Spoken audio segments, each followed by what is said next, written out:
ক্রেতার বদলে যাওয়া রুচির সঙ্গে পাল্লা দিতে উদ্যোক্তারা যখন নিজেদের উজাড় করছেন ফাস্ট ফ্যাশনের প্রতিযোগিতায়, তখন স্মার্ট ও সাস্টেইনেবলের এক সমন্বিত চাহিদায় বদলে যাচ্ছে বিশ্ব। বৈশ্বিক প্রবণতা, আরাম ও টেকসই বিবেচনা, বহুমুখী ব্যবহারের সুবিধায় তৈরি পোশাক খাতে পলিয়েস্টার, নাইলন, ভিসকসের মতো কৃত্রিম তন্তুর চাহিদা বাড়ছে। ম্যানমেড ফাইবারের উপরে, যেটার মার্কেট গ্লোবালি বাড়তেছে।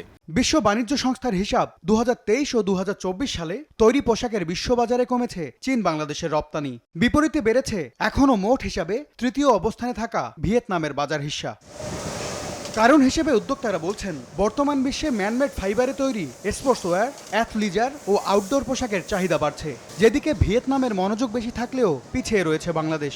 আমাদের আসলে ম্যানমেড ফাইবারে যেতে পারতেছি না, বা আমরা নতুন প্রোডাক্টের দিকে যেতে পারছি না, সেটা আমাদের আসলে আমলাতান্ত্রিক জটিলতা। আমাদের মনোবল হারিয়ে ফেলতেছে, আমাদের নতুন জেনারেশন আসতেছে না, আমাদের পুরনো জেনারেশন ওনারা আর এই ব্যবসাটাতে আর বৃদ্ধি করতে চাচ্ছেন না, কারণ এত হার্ডেলস নিয়ে আসলে ব্যবসা করা যায় না। 200-র বেশি সার্ভিস ও ফিচারে লেনদেনের সব বিকাশ অ্যাপে সম্ভব।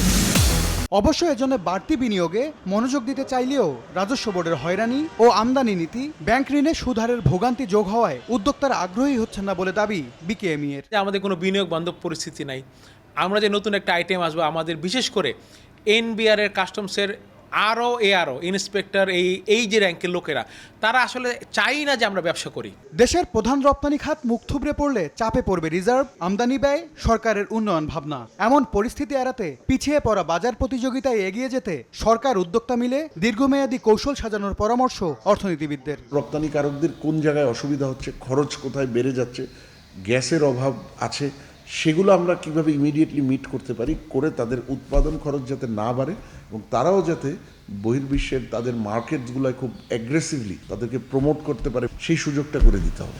চলতি বছরও ভিয়েতনামি পোশাকের দাপটে একক সবচেয়ে বড় বাজার মার্কিন যুক্তরাষ্ট্রে পিছিয়ে পড়ছে বাংলাদেশ।